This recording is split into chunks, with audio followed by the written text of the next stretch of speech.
발전도 발생하고 있습니다. 저녁 시간이 그렇다면 또 놀이터의 먹방을 놀이시설들 중 찍어보겠습니다. 아이들이 다친 경험이 가장 많은 놀이시설이 무엇일까? 정답은 하나, 나머지는 모두 지워주십시오. 미끄럼틀, 미끄럼틀, 시소, 정글짐, 철봉,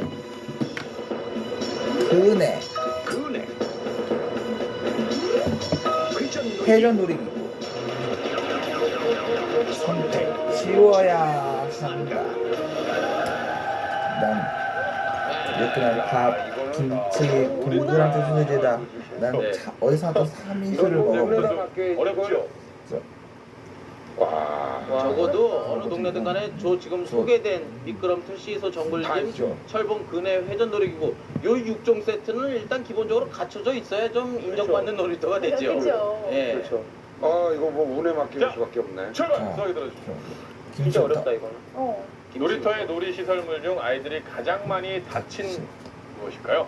강병규 씨가 보셨을 땐 어느 분 정도 이내에서 정답이 나올 것 같아요? 김 씨요. 제가 아는 김 씨는 지금 정답을 말할 그럴 분위기입니다. 자, 전 시작부터 센 거로 내가. 센 거. 그러지 마. 이번에 왔어요. 뭐가 와? 이게요. 그러니까 많이 노는 곳에서 많이 다치는 거예요. 맞아. 이건 당연한 거예요. 이거. 맞아요. 그 확률인 거 아니에요, 확률. 안 노는 거를 아니 그런데도 그 NRG 동생들을 위해서 여기 위에서 하나 이렇게 딱 쳐주고 가야 돼요. 그런 입장이 아니야? 아니 무슨 만남을 하세요 두 분이. 되게 그렇게 하고 싶어요. 좀 한번 맡겨봅시다 그래. 자존심도 있고. 이제. 알겠습니다. 미끄럼틀. 미끄럼틀, 자, 미끄럼틀. 기본적으로. 근데 이건 잘 안 다치지 않나요? 미끄럼틀은? 자, 나오겠습니다. 짧고 좀 불타는 거죠 왜? 아니 이건 확실해요. 확실해. 이건 잘 안 다쳐요. 정말이에요. 그리고 요즘 아기가 이런 데서 다 놀고 있어요. 그래서 늘 유심히 본다니까. 자, 갑니다. 자, 미끄럼틀. 네, 지우기 성공할까요? 자, 잘 보세요. 과연 지우기 성공할까요? 성공!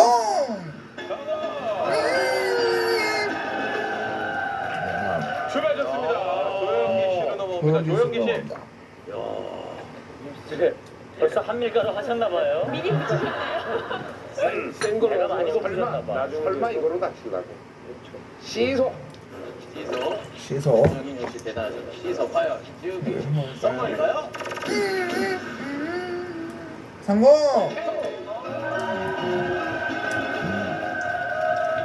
자, 자, 이제부터는 뭐 큰일 났네. 난코스다. 아이들이 이거는 많이 안 할 것 같아요. 여럿이 하는 놀이를 아무래도 놀이터에서 하면서 놀기 때문에 혼자 노는 아이들이 철봉을 하면서 놀지 않을까. 그러니까 많이 안 다칠 것 같아요. 철봉. 철봉, 철봉. 철봉.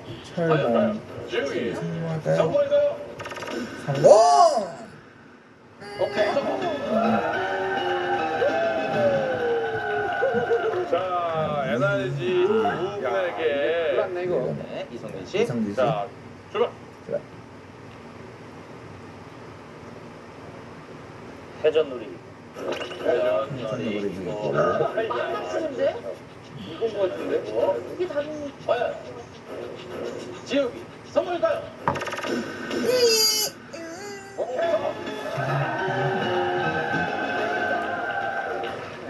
노유미 씨, 자, 둘, 셋, 정글짐, 그네 그네 둘 중에 하나를 지어주세요. 그렇지. 정글짐.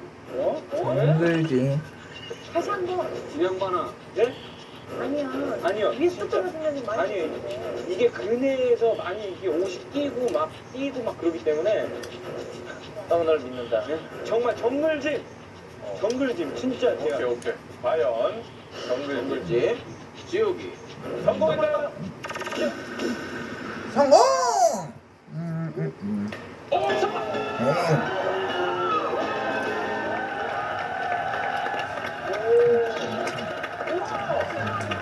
정답은 직접 확인하시죠. 위기 탈출 넘버 넘버 1. 아이들이 다친 경험이 가장 많은 놀이시설물은 무엇일까요? 정답은 그네입니다. 정답은 바로 그네입니다. 아이들이 가장 많이 다친 경험이 있는 놀이시설물은 그네가 30%로 가장 많았으며 그 다음으로 미끄럼틀, 복합 놀이시설물, 철봉수로 나타나는데 실제로 오기호수의 여아가 그네에서 떨어져 뇌질탕을 당하고 10세의 한 남아는 그네에서 떨어지면서 난간에 부딪혀 간이 파열됐습니다. 또 다른 8세 남아는 다른 사람이 타고 있던 그네에 부딪혀 왼쪽 눈이 찢어지는 등 이렇게 그네에서의 충돌 등의 사고가 빈번하게 일어나고 있습니다. 그렇다면 아이들은 어떤 식으로 그네를 타기에 사고를 당하게 되는 걸까요? 아이들이 그네를 타는 모습을 확인하기 위해 아이들이 없는 사이 카메라를 미리 설치해놓고 아이들의 모습을 관찰해봤습니다. 잠시 후 그네를 타러 나타난 남자아이. 하하, 움직이는 그네 앞을 아무 생각 없이 지나가고 이번엔 엎드린 채로 그네줄을 꼬기 시작하는데 다리를 떼자 그네가 정신없이 돌아갑니다. 이번엔 또 다른 여자아이. 그런데 바로 그네 앞으로 뛰어들어 그네에 탄 아이와 충돌하고 말았습니다. 다른 아이들도 위험하기는 마찬가지. 그네 뒤로 지나가려다 부딪힐 뻔하고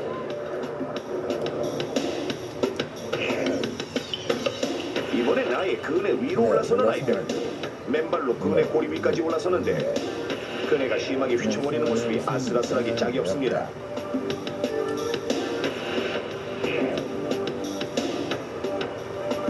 그러더니 옆에 아이를 보고 다 함께 그네에 엎드려 줄을 꼬기 시작하는데 빠르게 돌아가는 그네에서 서로 충돌할 뻔했습니다. 관찰 결과 호기심과 탐구심이 많은 아이들은 그네를 온갖 방법을 이용해 다양하게 타고 있었으며 때문에 충돌, 추락이 위험한 상황이 수시로 발생하고 있었습니다. 그렇다면 이렇게 그네를 제대로 타지 않을 경우 그 위험성은 어느 정도일까요?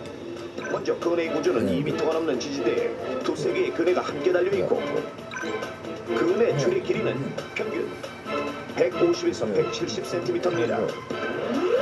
때문에 그네 줄의 길이와 뻗어있는 발 길이까지 포함해서 약 2m 반경이 있는 아이는 모두 움직이는 그네에 부딪히게 됩니다. 이때 아이의 몸무게와 그네의 속도가 합쳐져 부딪힐 때의 힘은 더욱 세지는데 실제로 8세 아이의 평균 몸무게인 25kg의 마네킹을 그네에 태우고 1m 뒤쪽에 마네킹을 세고 실험해봤습니다. 하나, 둘, 셋, 스타트. 과연 그 충격은 어느 정도일까요? 마네킹을 향해 무섭게 다가가는 그네.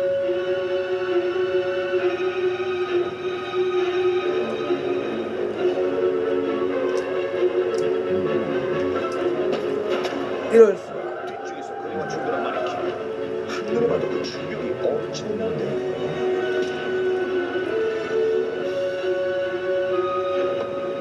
마네킹은 그네에 부딪히는 충격으로 인해 몸이 높게 뜨면서 날아가 버리고 바닥으로 떨어지면서 결국 마네킹은 산산조각 나버렸습니다.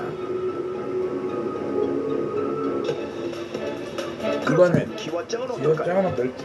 그네 뒤쪽에 7세 아이의 평균 키인 110cm 높이에 맞춰 기왓장을 약 60장 정도 쌓아놓고 8세 아이 무게의 마네킹을 띄운 그네를 앞쪽에서 밀어보겠습니다.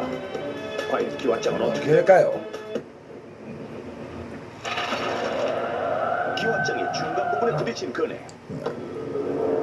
초고속 카메라로 자세히 확인해보니 그네가 부딪히며 기왓장 중심부가 먼저 깨지고 그 충격에 위로 쌓여진 기왓장이 아예 무너져버린 것인데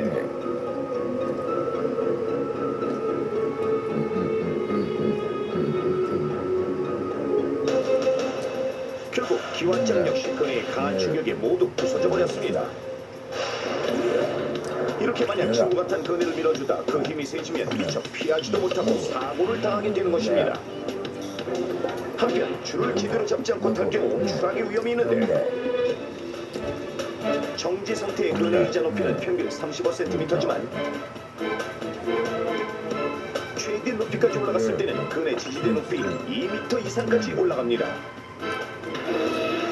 만약 이 높이에서 아이가 떨어진다면 그 충격 정도는 얼마나 될까요? 2m 높이의 역시 8세아이의 무게와 똑같은 마네킹을 올리고 쌓아놓은 기와장 위로 마네킹을 떨어뜨려 봤습니다. 실험 시작. 이럴 마네킹이 떨어져 기와장에 부딪히는 순간 기와장이 깨지는 것과 동시에 목과 팔이 부러져버린 마네킹.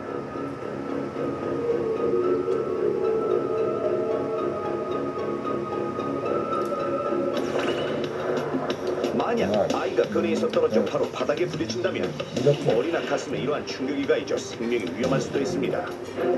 또한 아이들이 즐겨하는 그네줄을 꼬아 타는 건 역시 매우 위험한데 위험한데. 아이의 손가락과 비슷한 얇은 연필을 고무장갑에 끼워 넣은 뒤 손가락이 꼬인 그네 체인에 끼일 경우를 실험해봤습니다. 체인이 돌아가면서 뚝소리와 함께 부러져버린 연필. 이렇게 행여 돌아가는 그네 체인 사이에 손가락이 끼인다면 손가락이 부러지는 끔찍한 상황이 발생할 수도 있는 것입니다. 놀이터 시설의 주 이용자인 아이들은 성장 발달 특성상 주변의 사물이나 환경에 대한 호기심이 많고 탐구하려는 충동이 강한 특성을 가지고 있는 반면 신체 기능의 발달이 미숙하여 신체 균형 유지 능력이나 운동 기능이 충분히 발달되어 있지 않고 위험에 대한 판단 능력과 상황에 대한 대처 능력이 부족하여 그 어느 시기보다도 사고의 위험성이 높습니다. 그러므로 아이들에게 놀이시설의 안전 규칙과 사고에 대한 예방 교육을 철저히 하며 특히 5세 이하의 아이들의 경우 놀이터에 갈 때는 반드시 보호자가 함께해야 합니다. 그네를 안전하게 타기 위해서는 그네가 완전히 정지항구에 타고 내려야 하며 그네를 타는 도중 뛰어내리는 것은 금물입니다. 또한 다른 아이가 그네를 타고 있을 때 그 앞으로 지나가거나 서 있지 않도록 하고 그네를 탈 때는 배를 깔고 엎드려서 타거나 서서 타는 행동은 삼가고 그네 중앙에 앉아서 타야 합니다. 그리고 한 그네에 여러 명이 함께 올라서는 것은 매우 위험하며 움직이는 그네를 억지로 쓰는 건 역시 절대 해서는 안 됩니다. 그네 안전하게만 탄다면 재미있는 놀이기구가 될 수 있습니다.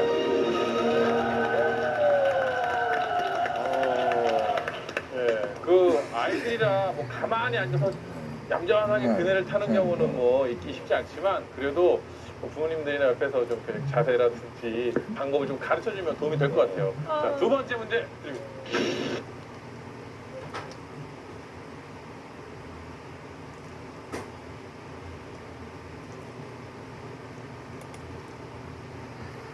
질레트랩스 한 번의 움직임으로 깔끔한 면도 신제품 질레트랩스 딥크림 증마 뉴 르노 그랑콜레오스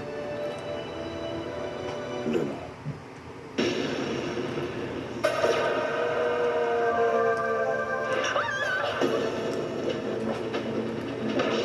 이것에 손가락이 끼고 절단되고 이것에 발가락이 끼고 절단되고 심지어 허벅지가 끼고 큰 부상을 입는 데다가 여러 명이 넘어져 깔리기도 하고 추락해서 사망하는 경우까지는 한 번 사고가 나면 엄청난 인명피해를 낳는 이것. 한국 소비자 보호에 따르면 2001년부터 2003년까지 3년간 이것과 관련된 사고가 총 103건이 발생했다고 하는데 그렇다면 이것은 무엇일까요? 정답은 하나, 나머지는 모두 지워주십시오. 비상문, 화물용 엘리베이터, 진운반 역수레, 경사로, 계단, 에스컬레이터, 선택, 키워야 산다. 야, 손과 발이 끼고 심각한 상황에 절단을 해야 되는 사고까지 나는 원인 무엇일까요? 쉽지 않네요. 저희들 조금 뭐 쉬운 거라고 했는데 자, 수학이 들어주시고요. 김씨부터 출발하도록 하겠습니다. 화물용 엘리베이터. 화물용 엘리베이터. 지우기 성공일까요? 성공. 자, 이선준 씨. 이승민 씨. 전또 참을까봐요. 무서워. 그냥 이승민 씨. 우리 싸우지 마요. 네. 그냥 제일 많이 접하지 않는 걸로 하는 게 나을 것 같아요. 좋지. 그쵸? 뭐지? 지문반영 수레. 반영 술래. 과연 지우 선거일까요? 성공. 뭐야? 선거. 성공. 자, 노유민 씨. 계단. 대단. 과연 지우기 선거일까요? 성공. 이성준 씨. 이거 참 여기 위험한데 경사로 경서로. 난 위험한데 경사로 가. 경사로. 진짜 위험해. 이승민 씨. 물건 납득 막 땡땡 굴러다니는 게 내려가. 과연 지우 선거일까요? 성공. 성공. 조형기 씨. 조용기 씨. 제 생각은 그렇습니다. 예. 비상문에 손가락이 낀 사람 같으면 안방문에도 손이 낍니다. 그렇죠. 비상문. 비상문. 과연 지우기 선거일까요? 성공. 성공. 자, 정답을 직접 확인하시죠. 위기 탈출 넘버 1. 정답은 손가락과 발가락이 끼어 절단되고 여러 명이 넘어져 깔리고 심지어 추락해서 사망하는 등 심각한 사고의 원인이 되는 이것은 무엇일까요? 정답은 에스컬레이터입니다. 정답은 바로 에스컬레이터입니다. 에스컬레이터를 타고 가던 어린이가 손가락이 끼면서 절단되는 사고가 에스컬레이터에 발이 끼면서 3살 난 어린이가 발가락을 잘리는 사고가 손가락이 에스컬레이터에 끼는 바람에 손가락 2개가 절단됐습니다. 에스컬레이터는 일명 움직이는 계단으로 오늘날 쇼핑몰 등 공공시설에 없어서는 안 될 중요한 이동 수단입니다. 하지만 에스컬레이터의 움직이는 속성을 고려해서 이용자들이 안전을 위해 몇 가지 주의할 사항들이 있습니다. 이를 지키지 않을 경우에는 예기치 않은 사고도 발생할 수 있습니다. 그렇습니다. 실제로 끊임없이 발생하고 있는 에스컬레이터 에스컬레이터 사고. 실제 사례를 살펴보면 어린이의 손이 끼어 절단되거나 신발 끊을게요. 성인의 발이 끼기도 하며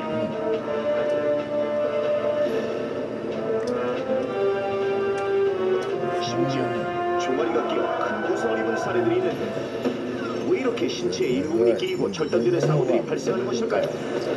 그 이유는 바로 에스컬레이터 곳곳에 존재하는 틈새.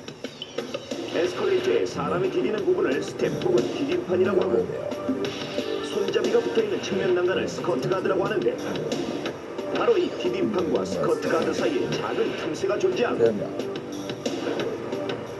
에스컬레이터가 끝나는 지점에 있는 빗살무늬처럼 생긴 콘과 디딤판 사이에도 틈새가 존재하는데 에스컬레이터가 작동하는 중이라면 바로 이 틈새들이 사고의 원인이 되는 것. 그래서 이 틈새에서 실제로 어떤 일들이 벌어질 수 있는지 실험을 해봤습니다. 먼저 준비한 것은 고무장갑과 5자루의 연필. 고무장갑 안을 연필로 채워 사람의 손과 비슷하게 만듭니다. 이제 디딤판과 콩 사이의 틈새 근처에 고무장갑을 놓아보겠습니다. 그랬더니 두둑 소리 할게. 두둑 소리 할게. 눈 깜짝할 사이 틈새 사이로 말려 들어가는 고무장갑. 이윽고 기름을 감지하는 안전 센서가 작동해 에스컬레이터가 멈췄는데 실험맨이 다가가 당겨보지만 이미 끼어버린 고무장갑은 좀처럼 빠지지 않고 갈기갈기 찢어지는 데다가 연필은 온통 부서져 만신창이가 되어 있습니다. 따라서 에스컬레이터를 뛰어 올라가다가 넘어진 어린이나 무심코 떨어진 물건을 주우려다 손을 뻗치는 경우에는 틈새에 손이 끼지 않도록 절대 주의를 기울여야 하고 또 또한 만에 하나 끈이 풀린 운동화라도 신고 에스컬레이터에 타는 경우 홈과 디딤판 사이에 운동화 끈이 걸려 잘못하면 부상을 입을 수 있으며 힙합 패션으로 멋을낸 청소년의 바지자 아지가 숙녀분들이나 여자분들의 긴 치맛자락 역시 이렇게 에스컬레이터의 난간 등에 바짝 붙어 있을 경우 틈새에 끼어 사고를 당할 수도 있습니다. 또 다른 사고 사례들을 살펴보면 에스컬레이터가 갑자기 멈춰 타고 있는 승객 5명이 넘어져 부상을 입거나 술을 마신 3명의 남자 중 맨 앞에 남자가 넘어지면서 뒤에 있던 2명까지 넘어진 사례 등이 있는데 움직이지 않는 보통의 바닥에 서 있는 상태라면 사람은 훨씬 균형을 잡기 쉽지만 분당 30m의 속도로 움직이는 에스컬레이터 위에서는 두 발로는 균형을 잡기가 쉽지 않습니다. 그래서 있는 것이 바로 핸드레일. 핸드레일을 잡으면 사람 몸이 지지할 수 있는 지점이 많아지면서 그만큼 균형을 잡기가 훨씬 쉬운데 만약 에스컬레이터 위에서 한 사람이라도 핸드레일을 잡고 있지 않다가 넘어진다면 이렇게 도미노처럼 뒷사람까지 연쇄적으로 넘어지고 마네. 이렇게 연쇄적으로 뒤에 승객들까지 모두 넘어져 큰 사고로 이어지는 것입니다. 게다가 실제 일어났던 사고 중에는 주부가 난간 밖으로 몸을 내밀고 아래층을 살펴보다가 위층 바닥과 난간 사이에 목이 끼어 죽상을 입거나 심지어 어린이가 몸을 내밀고 있다가 바닥으로 떨어져 사망한 사례도 있습니다. 이런 모든 사고들을 예방하기 위해서는 에스컬레이터 위에서는 오로지 에스컬레이터에만 집중하십시오. 만약 핸드레일을 잡지 않고 수다를 떨거나 딴짓을 하면 나뿐만 아니라 에스컬레이터 위에 있는 모든 사람들이 다치는 큰 사고를 일으킬 수 있습니다. 이렇게 시선은 앞을 향하고 핸드레일을 잡은 다음 질서정연하게 이용하십시오. 두 번째, 또한 에스컬레이터에 올라타기 전에는 운동화끈이 풀리지는 않았는지 확인하고 반드시 디딤판에 노란 선 안에 서 계십시오. 아이와 함께라면 손을 꼭 잡고 있어야 합니다.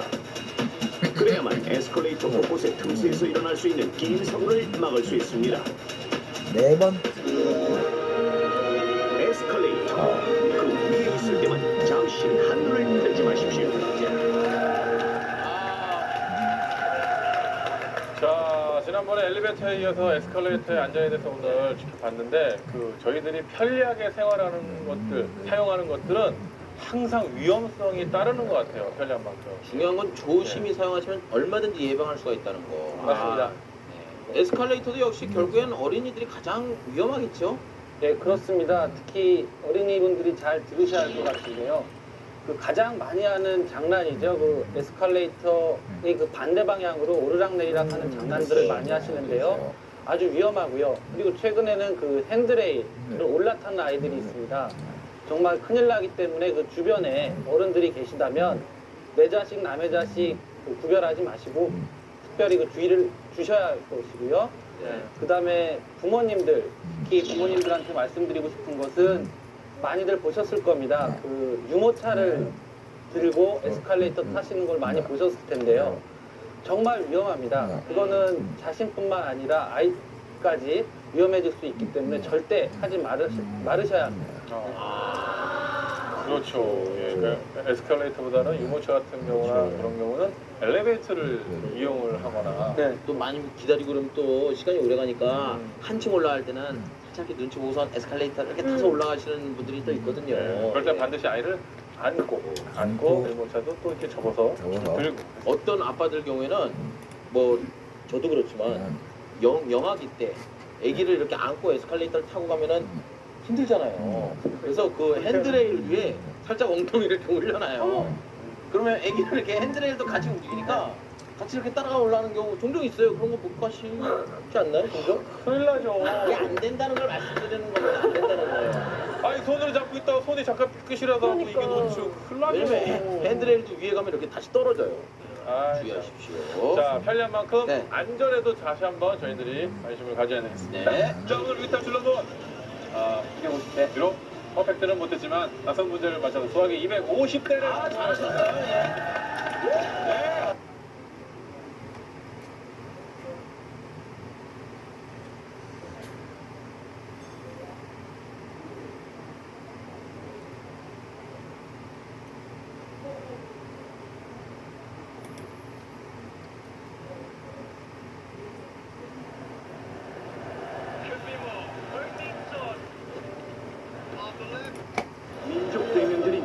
성묘객이 늘어나는 8, 9월. 매년 이맘때쯤이면 벌초를 하던 사람들이 심하게 다치거나 목숨을 잃는 사고가 자주 일어나곤 하는데 그럼 이런 사고는 어떻게 해서 일어나게 될까요? 지금부터 두 성묘객의 사례를 통해 살펴보겠습니다. 먼저 몇 해 전 돌아가신 아버지의 묘를 찾은 진우 씨 가족. 이들은 일단 몇 가지 음식을 묘 앞에 정성스레 놓고 아버님, 저희 왔습니다. 시훈아, 할아버지 안녕하세요 하고 인사해야지. 안녕하세요. 시원아, 그 절하자. 돌아가신 분을 그리고 세 사람은 나란히 절을 올렸습니다.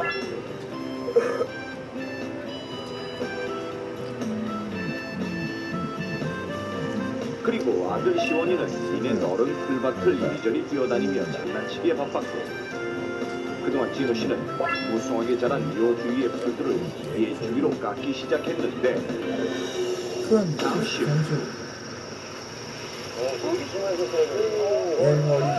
이게 웬 벌이야? 어디선가 갑자기 나타난 커다란 말벌이들. 그 수는 점점 많아졌습니다. 그때 시원이는 이미 수많은 벌떼에 둘러싸인 상태였고 놀란 진우 씨가 얘 주위를 보고 급히 아들에게 달려가 보는데 시원이는 벌이 좋아하는 노란색 옷을 입은 데다 벌을 쫓으려고 양팔을 휘두른 것이 오히려 벌들을 자극해 집중 공격을 받았다는 것. 시원아! 아이는 얼굴에만 수십 군데 이상 쏘인 상태로 의식이 희미했고 시원아! 급히 병원으로 옮겨봤지만 몇 시간 뒤 숨기고 말았어. 사망하고 말았습니다.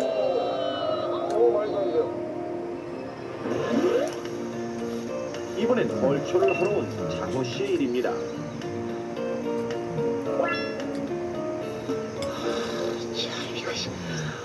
두 달 전에 와서 깎았는데 이거 왜 풀이 이렇게 많이 자라있다. 참. 날씨 더우니까 빨리 깎고 나가야겠다. 내리쬐는 벽 때문에 일을 오래 할 수 없는 상황. 장호 씨는 빨리 끝낼 생각에 서둘러 장갑을 꼈습니다. 덥다는 핑계로 보호 마스크를 쓰지 않은 채 일단 예초기에 시동을 걸었습니다. 그렇게 예초기로 무성하게 자란 풀들을 깎는 데 집중하고 있던 사이 아니나 다를까 이번에도 어디선가 나타난 말벌.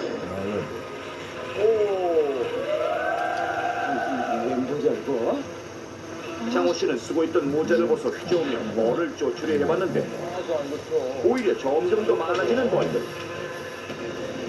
날이 더워 보호 마스크를 쓰지 않았던 장호 씨 얼굴로 벌떼가 맹공격을 퍼고 수십 군데를 쏘았고 쇼크로 호흡곤란 증세를 보이던 그도 역시 병원으로 옮긴 후 얼마 안 사망하고 말았습니다.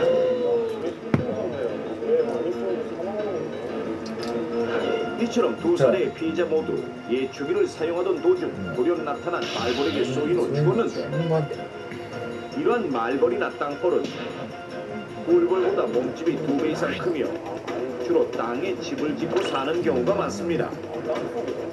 또한 한 마리의 벌이 목표물을 20에서 30회 이상 쏠 수 있는 강력한 벌침을 가지고 있고 특히 말벌 한 마리가 쏘는 독은 꿀벌 500마리 이상이 쏘는 독과 같은 양인데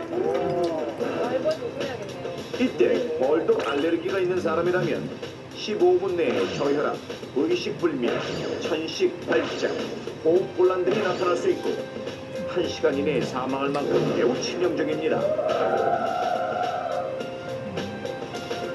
더군다나 요즘 같은 시기에는 유독 벌에 쏘이는 일이 급격히 늘어나는데 그 이유는 바로 벌들이 한창 번식기에 접어들어 민감해지는 데다 결정적으로 요란한 예초기를 갑자기 작동할 경우 소음과 진동, 매연이 벌들을 극도로 자극하기 때문입니다. 그래서 추석을 앞두고 벌초 작업이 한창인데 오늘만 해도 벌초단에가 한 명이 숨지고 30여 명이 다쳤습니다. 이렇듯 실제로 매년 추석 명절을 앞두고 예초기로 벌초를 하던 성묘객들 중 상당수가 벌에 쏘여 목숨을 잃고 있습니다. 그런데 이런 사고를 원천 봉쇄할 수 있는 놀라운 비법이 있다는 사실 여러분은 혹시 아십니까? 벌초를 하기 전 혹시 묘지 근처 땅속에 벌집이 있는지 미리 확인하는 게 중요합니다. 확인하는 첫 번째 방법은 긴 막대기를 이용해 풀숲을 휘휘 건드려 오는 것. 하지만 긴 막대기를 준비하지 못했거나 혹은 막대기의 상태가 마땅치 않을 때도 있기 때문에 언제 어디서나 쉽게 구할 수 있는 이것을 이용한 두 번째 방법이 좀 더 안전하고 실용적인데 이 방법을 사용하면 약한 충격만으로도 몇 마리의 벌들이 나오기 때문에 벌집의 유무와 위치를 미리 파악할 수 있고 따라서 벌에 쏘이는 사고를 무려 80~90%까지 예방할 수 있습니다. 자, 그렇다면 벌초를 하는 성묘객들이 예초기 사용 직전 땅속 벌집의 유무를 손쉽고 안전하게 확인하는 방법은 과연 무엇일까요? 상당히 좋은 문제입니다. 벌초하기 전에 땅속에 있는 벌집을 확인할 수 있는 방법은 무엇일까요? 좀 있으면 또 추석이잖아요. 시기 적절한 문제인데요. 이건 또 제가 또.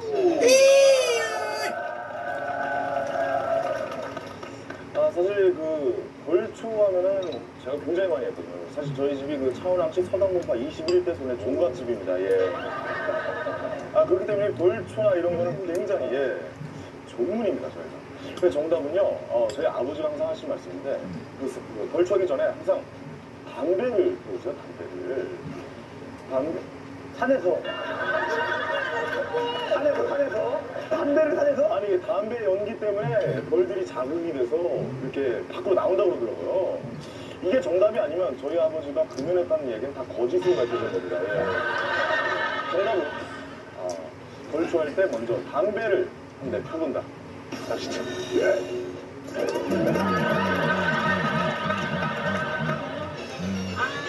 낚시를 할 때요. 왜 그 낚시 바늘에 밑밥을 주잖아요. 떡밥. 네. 그러니까 벌에게도 밑밥을 던져보는 거예요. 꿀을 가지고 다니다가 꿀을 살짝 흘려봐요. 네. 이게 답이 아니면 정말 전 정말 이거 안 했나요? 이게 답이면 문제일 것 같아요. 꿀을 뿌려본다. 이거는 어려웠어요. 박사님 손실 한번 들어보겠습니다. 이게 제가 동작으로 부탁드릴게요. 동작 힌트. 맞습니다. 동작 힌트. 꿀을 뿌리는 거잖아요, 지금 이렇게. 오늘 제가 안 하고요. 부실해. 요거만 이래 알겠네요. 그런데? 네. 힌트 좋았어.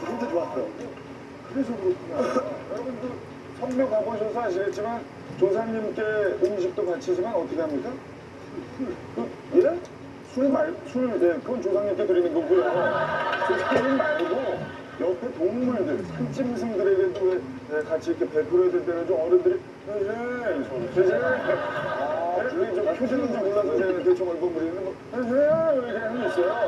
이러면서 이렇게 주변 동물들한테 뭔가를 나눠줍니다. 혹시 술을 뿌리는 게 아닐까요? 술이 더 달콤한 냄새가 나죠. 난 술에서 끼어 있으니까 그런 걸 하셔야 된다는 얘기고요. 그러네. 그렇죠. 정답은 바로 술을 뿌려봅니다. 그렇죠. 그래서 술 좋아하면 말술이라고 그러잖아요. 맞네. 아무튼 알코올이 들어있는 술 반드시 가지고 가지 않습니까? 조상님께 드릴 그 술에 약간을 빼서 이렇게 던져보면 술에 반응해서 필도 하시더라고요. 네. 정답. 술을 뿌렸습니다.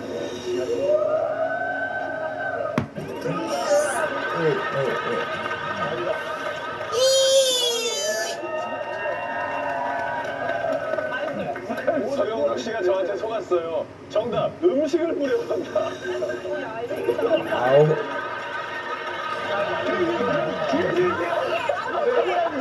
이게 아나운서가 할 짓이에요, 그게? 하나 맞춰보고 싶은데 요새 토스 맞춰가지고. 이게 뭐죠? 벌써 술이나 음식 2단계로 이거 같죠? 흙을 놀이터에 주워서 뿌리는 거 아니에요? 흙을 뿌려보는 거죠. 고양이 한 마리. 왜 돌을 뭘 뿌려요? 네? 돌이요. 맞춰 죽이려고 돌을 뿌려.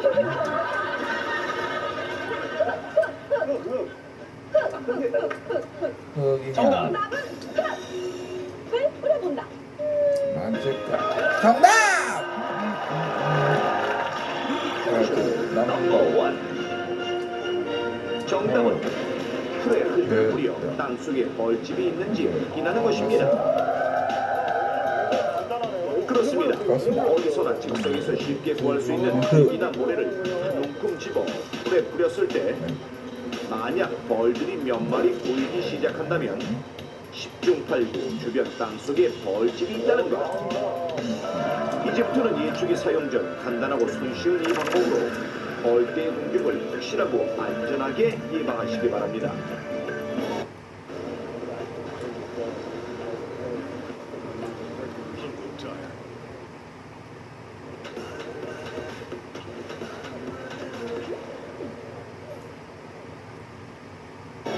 그리고 성묘객들은 벌이 좋아하는 다음에 두 가지를 반드시 조심해야 하는데 첫째, 벌은 밝은 원색을 좋아하기 때문에 가급적 노란색 옷은 피하는 것이 좋으며 둘째, 달콤하고 시큼한 향기를 좋아하므로 과일이나 막걸리를 함부로 방치하지 않도록 하고 더불어 향이 진한 향수나 화장품을 썼을 경우에도 벌이 꼬일 수 있으므로 되도록 사용을 자제해야 합니다.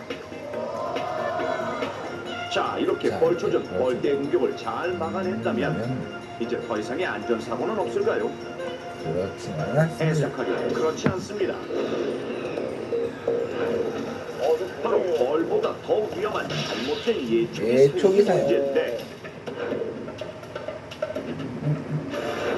예촉이는 잡풀을 깎는 데 쓰는 편리한 기계지만 날카로운 칼날이 회전하면서 풀을 깎기 때문에 사용자의 한순간 도주에 다리나 다리 등 신체 부위가 절단되는 사고가 벌어질 수 있습니다. 자, 바로 이것들이 예초기에 장착하는 칼날의 종류로 그 모양이 가지각색인데 그 중에서도 사람들이 가장 선호하는 것은 일자날이라고도 불리는 날카로운 일체형 이도날입니다. 자, 그럼 이 날의 위력이 어느 정도인지 직접 실험해 보도록 하겠습니다. 안전을 위해 실험에는 권장되는 각종 보호 장구를 모두 착용한 상태. 먼저 일체형 이도날로 조수가 들어있는 1.5리터 페트병을 잘라보겠습니다. 일단 예초기의 시동을 작동시킨 뒤 제작진의 사인에 맞춰 실험맨이 칼날을 움직이는데 이럴 수가. 단숨에 너덜너덜하게 찢어져버리고 마는 페트병. 느린 화면으로 과정을 자세히 살펴보면 칼날이 닿는 족족 단단한 페트병이 맥없이 잘려나가는 모습이 뚜렷하게 확인됩니다. 그렇다면 이번엔 페트병보다 훨씬 더 단단한 뭐구나 깎아요. 강목이 과연 일체형 이도날은 이 강목도 쉽게 자를 수 있을까요? 자, 이번에도 보호장구를 착용한 실험맨이 칼날을 강목에 갖다 대자 이럴 수가. 마치 어렵지 않게 강목을 자르는데 성공. 이렇듯 강력한 일체형 이도날은 다른 칼날에 비해 불을 벨 때 더 쉽고 편하기 때문에 위험한데도 불구하고 많은 사람들이 사용하고 있습니다. 그런데 문제는 우거진 숲들 사이에 돌이나 바위는 발견하기 어렵기 때문에 무심코 예초기를 사용하다가 돌과 부딪히면서 돌이나 칼날이 깨지기 쉽고 그 파편이 총알처럼 몸에 튀어 다치는 사고가 자주 벌어진다는 것. 자, 그럼 이번엔 예초기가 돌과 부딪히면 어떠한 일이 벌어지는지 직접 실험해 보겠습니다. 만약에 일어날 수 있는 위험한 상황에 대비해 두꺼운 강화 아크릴판과 스티로폼으로 세트를 제작하고 세트 안쪽에는 벌초하는 사람을 가정해 마네킹을 세우는데 이때 마네킹은 보호장구 하나 없이 위험한 상태. 그리고 이 커다란 돌덩어리가 잠시 후 예초기에 부딪히게 됩니다. 이제 예초기를 가동시켜 돌아가게 하고 멀리 떨어져 있던 큰 돌덩어리가 레일을 타고 예초기 쪽을 향해 서서히 다가가는데 과연 어떤 일이 벌어질까요? 드디어 충돌하는 돌덩어리와 예초기. 엄청난 괴력을 내더니 돌의 파편이 깎이면서 먼지처럼 사방으로 튀는 것을 확인할 수 있습니다. 초고속 카메라로 살펴보면 자, 돌덩어리가 마치 부드러운 비스킷처럼 부서지는 게 보이십니까? 심지어 돌 파편들은 서 있는 마네킹의 머리 높이까지도 무난하게 쪼를 정도. 총알이네, 총알. 즉, 만약 안전장비를 착용하지 않은 채로 이렇게 위협적인 파편에 맞는다면 팔과 다리는 물론 높은 위치에 얼굴까지도 다치는 사고가 벌어지는 것입니다. 실제로 작년 9월 보호 마스크를 착용하지 않고 벌초를 하던 50대 남자가 예초기를 사용하던 도중 칼날이 돌에 부딪혔고 깨진 파편이 눈에 튀어 결국 실명하는 사고가 벌어졌습니다. 자, 지금까지 보셨던 추석을 앞두고 벌초를 하는 수많은 성묘객들에게는 다양한 위험이 도사리고 있습니다. 그렇다면 안전하게 벌초하기 위해서는 과연 어떻게 해야 할까요? 갑자기 말벌개의 습격을 받은 경우 곧장 현장에서 20-30m 떨어진 곳으로 뛰어가 바닥에 몸을 최대한 낮추고 머리와 목 부위를 감쌉니다. 그런데 만일 피하지 못하고 벌에 쏘였을 때 쏘인 곳에 벌침이 없이 쏘인 자국만 있다면 말벌에 쏘일 가능성이 크고 구토나 전신적 피부 두드러기가 생기면 벌도 알레르기의 초기 증상일 수 있으니 서둘러 병원으로 가야 합니다. 그리고 예초기는 가급적 위험한 일체형 이두날보다는 안전한 관절형 안전날이나 나일론 날을 사용해도 충분하다는 걸 명심하고 또한 예초기 사용 시 보호 안경과 보호 마스크 그리고 보호 장갑과 무릎 보호대 등의 착용은 필수. 날을 연결하는 볼트가 헐겁거나 비뚤게 대충 조여졌을 경우 사용 도중 날이 날아갈 수 있으니 꽉 조여졌는지 미리 확인해야 하고 튀는 돌 등을 막아줄 수 있는 안전 커버는 반드시 달고 작업하십시오. 저희 한번 막아주는군요. 더불어 예초기 사용 중 돌이나 날 파편 등이 튀면 사용자는 반사적으로 예초기를 들게 돼 이로 인해 주변에 있는 사람들이 다치는 사고도 발생합니다.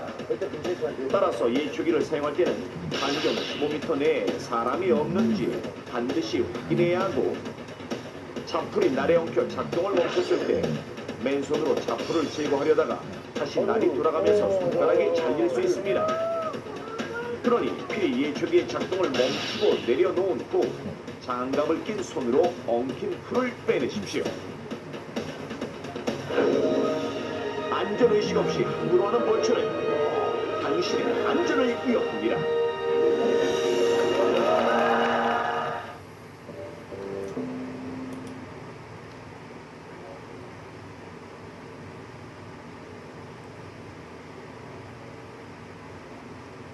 수많은 죽음이 있다.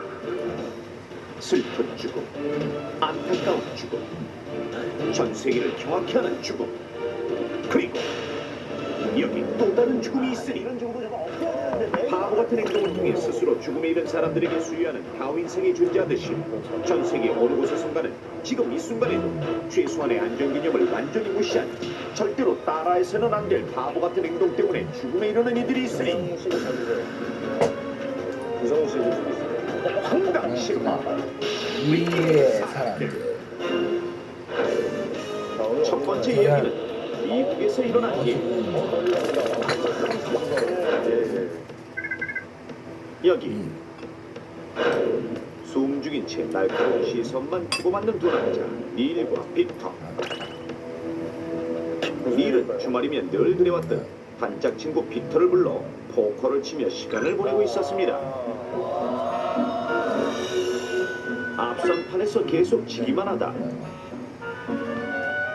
이번엔 좋은 패를 손에 넣게 됐지. 저게 트럼프인가요? 게다가 건너편 빅터의 어두운 표정을 보니 승리를 확신할 수 있었는데 같은 밀이야. 그림이 같네요. 그래요? 잠깐 꼭. 빅터가 내려놓은 카드는 다름 아닌 풀하우스. 야, 저래도 넘어가죠. I got this game again.